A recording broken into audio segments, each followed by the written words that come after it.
The briefing packet landed on Tessa Koral's desk at 400 station time, and the first thing she noticed was that it had no case number. She was 23 years old, 11 months into her posting at the Tehran Security Bureau's Periphery Analysis Division, and she had reviewed 412 evidence packages in that time. Every single one had a case number. Case numbers were not optional. Case numbers were the first rule.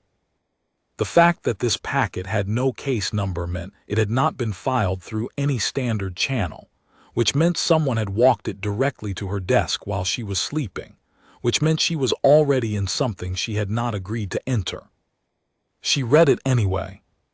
The Caravan Watch had been a humanitarian convoy, 17 vessels, 73 human crew and aid workers, bound for the Outer Reach resettlement stations through Corridor 12 of Rethav continuity space. The continuity was an allied state. They had signed the Peripheral Transit Accord 14 years ago. Human vessels passing through their corridor had done so 1,100 times without incident. On the 462nd day of the current transit year, the Caravan Watch had stopped transmitting. The Rethav continuity had filed an incident report 48 hours later. Navigation anomaly, probable cascade drive failure, sympathies extended to the families. Investigation ongoing. The investigation had produced nothing. Earth had accepted the report. The families had buried 73 empty caskets. The briefing packet contained something the investigation had not produced: the continuity's internal authorization chain. 3 signatures. 3 officials in the continuity's covert infrastructure division, authorizing what they called a corridor interruption to satisfy a standing demand from the Duraxi hegemony, a hostile third power along the continuity's eastern flank that had threatened trade sanctions if human traffic continued near their sensor perimeter. 73 human lives, weighed against a trade agreement, and the math had come out the way it came out. Tessa read the authorization documents 3 times. She checked the formatting markers, the metadata, the document trail. The evidence was real. She knew what real looked like. At the bottom of the packet, a single line in plain text: Pale Division. Report to Docking Hub 7, Bay 14, 600. The man waiting in Bay 14 called himself Rector. He was perhaps 40, with the specific stillness of someone who had spent a long time in places where movement attracted attention. He offered no rank, no badge, no case number. "You verified the documents," he said. "It was not a question." "They're authentic," Tessa said, "which means the continuity murdered 73 people and filed it as a navigation anomaly, and Earth accepted that report, and nobody was ever held accountable." She kept her voice flat. Flat was professional.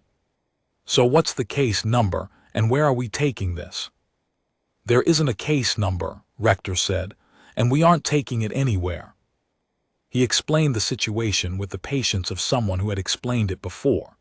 The Rethav continuity was corrupt at its covert level, but cooperative at its diplomatic level. Earth had 3 active treaty structures running through continuity infrastructure, including 1 early warning relay that covered the Duraxi border, and had prevented 2 separate escalation events in the past 8 years. A formal prosecution would require disclosing the authorization chain in a public tribunal. The continuity's diplomatic tier would collapse. The 3 treaty structures would collapse with it. The early warning relay would go dark. The Duraxi border would go blind. "So the people who killed 73 aid workers walk," Tessa said. "The 3 officials who signed the authorization have already been identified," Rector said. "Pale Division has been running verification operations in continuity space for 6 months. You are here because I need a legal review officer to confirm that our evidence chain is complete and that the identification is accurate beyond any reasonable doubt. After that confirmation, Pale Division will proceed." "Proceed," Tessa said. "To close the matter." She looked at him for a long moment. Bay 14 hummed around them. Something large and cold settled in her chest, not surprise exactly, more like recognition. She had read enough reports to know what close the matter meant when said by someone with no case number in a docking bay at 600. You want me to sign off on a legal review so you can execute 3 people without a tribunal, she said. I want you to confirm the identification is accurate, Rector said, so that when Pale Division proceeds, there is no error. That's the same thing. It's a narrower thing, he said. You confirm the names, that's all. They flew her into continuity space on a courier hull with a Rethav commercial registry, one of 6 covers Pale Division maintained on the border. Rector's team was 5 people including Tessa, and none of them spoke to her more than necessary. The other 4 moved through the hull with the careful economy of people who were very good at a job that required no witnesses. She cataloged that too. She spent the transit reviewing the full evidence package, 6 months of surveillance, intercept, and source reporting, layered into the kind of documentation that would have been the backbone of the cleanest tribunal case she had ever seen. The identification was airtight. The 3 officials, a deputy director named Savar An, an operations coordinator named Chelith Rue, and a logistics authorizer named Prek Vaughn, had signed the corridor interruption order on the same day the Caravan Loose entered Corridor 12. The convoy had been destroyed within 6 hours. The authorization documents used the phrase corridor interruption 7 times and never used the word people. Tessa confirmed the identification. She wrote the review memo. She did not sign it. She told Rector she needed another 24 hours to complete a secondary cross-reference on the metadata authentication. He looked at her the way people looked at things they expected to become problems. 18 hours, he said. She used 14 of them. The data architecture on the courier hull was Rethav commercial standard, which meant the communication arrays were logged but not monitored in real time. Pale Division used the same arrays for their own transmission traffic, which she had noticed on her first day aboard and had not mentioned. Tessa had spent 11 months learning how evidence chains moved through bureaucratic systems, and she spent 6 of those 14 hours building a transmission package that would move through this one. She worked quietly. The hull's aft compartment had no internal surveillance. A Pale Division ran clean facilities, nothing that could be subpoenaed. It was one of the things they were careful about. She appreciated the irony. The Pale Division's own documentation was thorough enough that it constituted a complete legal record of the Rethav continuity's authorization chain, the destruction of the Caravan Loose, and the cover-up. Every intercept, every source report, every surveillance log that proved 3 officials had weighed 73 lives and chosen the trade agreement. It was all there, already assembled, already verified, waiting for a signature that would send it somewhere that wasn't a tribunal. Tessa added her own legal review memo, unsigned, with a note that the identification had been independently confirmed to the standard required for formal tribunal proceedings. She addressed the package to 7 locations simultaneously: the Terran Security Bureau's Public Record Archive, the Peripheral Transit Accord Administrative Body, the diplomatic offices of the 4 other treaty signatories, and 2 independent media outlets that covered treaty violations in periphery space. She set the transmission to queue at 300 the following morning, with no cancellation window. Then she went to Rector and told him the secondary cross-reference was complete and the identification was confirmed. He studied her. He had the look of someone reading a room for exits. "Your review memo," he said. "You'll sign it before we proceed." "I won't," Tessa said. "I've confirmed the identification verbally, and I'll stand by that confirmation in any formal proceeding you want to name. But I'm not signing a document that exists only inside an undocketed operation with no case number and no oversight. If you want to proceed, you'll proceed without my signature." The silence in the courier hull's small forward cabin lasted approximately 10 seconds. "You understand what happens if this stays unofficial," Rector said. "I understand what happens either way," Tessa said. "I just made sure one of those ways goes on the record." He didn't ask her what she meant. She thought he probably knew. Pale Division proceeded at 2:15. Tessa sat in the courier hull's aft compartment and listened to the sound of nothing, which was the sound the hull made while Rector's team was elsewhere. She thought about the 73. She thought about the aid worker whose sister worked the transit station logistics desk.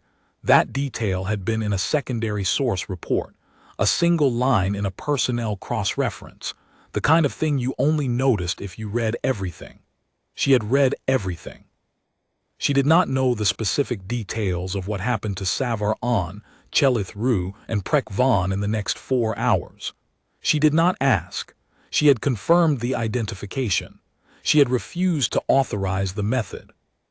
The gap between those two facts was the line she had decided to hold, and she held it by staying in the aft compartment with her back against the hull and her hands still, and her mind working through exactly what she had done and exactly what she had not done, and whether the distinction was real or whether it was the kind of careful boundary that only felt solid until you looked at it from the outside.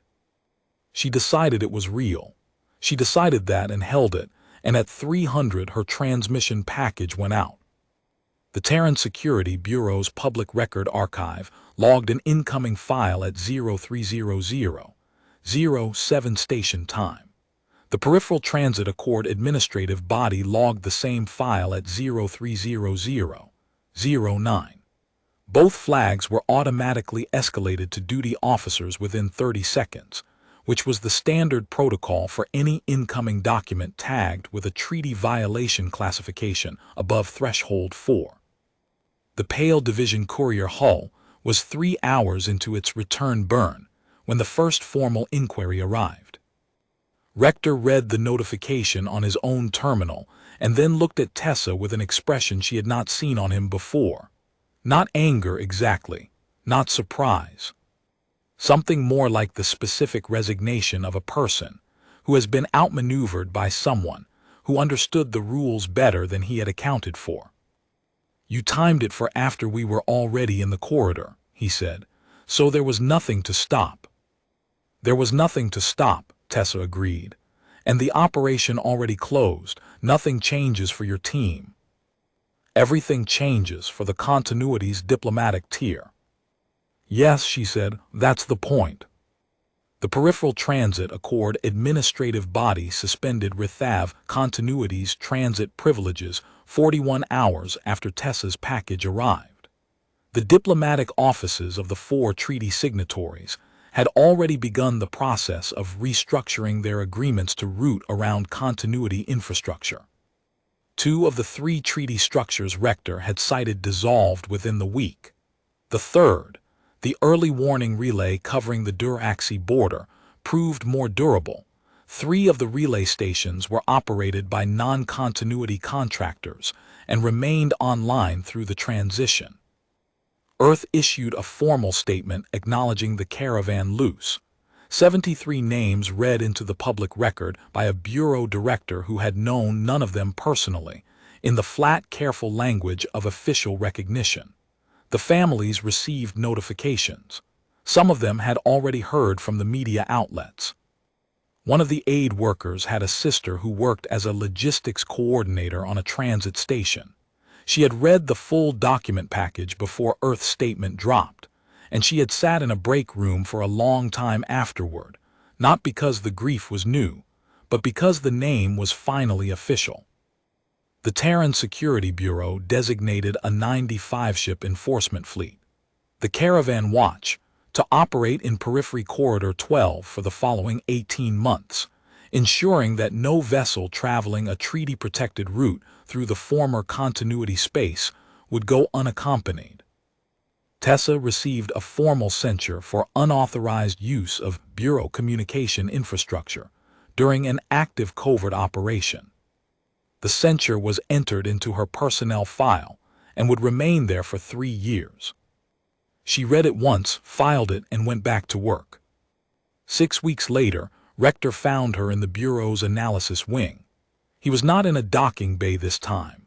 He was in the corridor outside her office, holding 2 cups of coffee from the station's only decent vendor, looking like a man who had thought carefully about whether to come and decided to come anyway. He set one of the cups on the shelf beside her door. "The relay stayed up," he said. "I know," Tessa said. "I checked.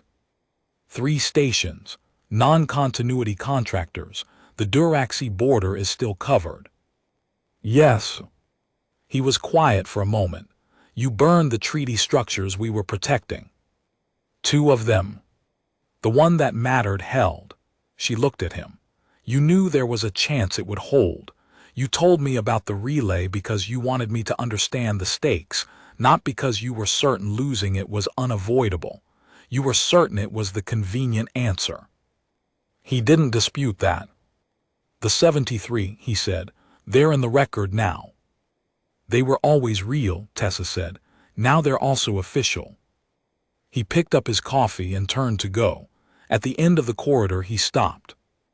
"Pale Division will be running another operation in 6 months, he said. "Different sector, different offense. We'll need a legal review officer." Tessa looked at him for a long moment. "Send me the case number," she said. "If it has one, I'll read it." He walked away without answering. She didn't know if that meant yes or no. She wasn't sure it mattered. She went back to her desk, opened the day's analysis queue, and began to work through the evidence that was waiting. Outside, in Corridor 12 of what had been Rethav continuity space, the 95 ships of the Caravan Watch held their formation, patient, deliberate, and precisely where they were supposed to be. The 73 names were in the record. The relay was still online. The line she had decided to hold was still intact. It wasn't everything. She had known, when she set the transmission, that it wouldn't be everything, but it was what she had been able to do without becoming the thing she'd been sent to review. For now, that was enough.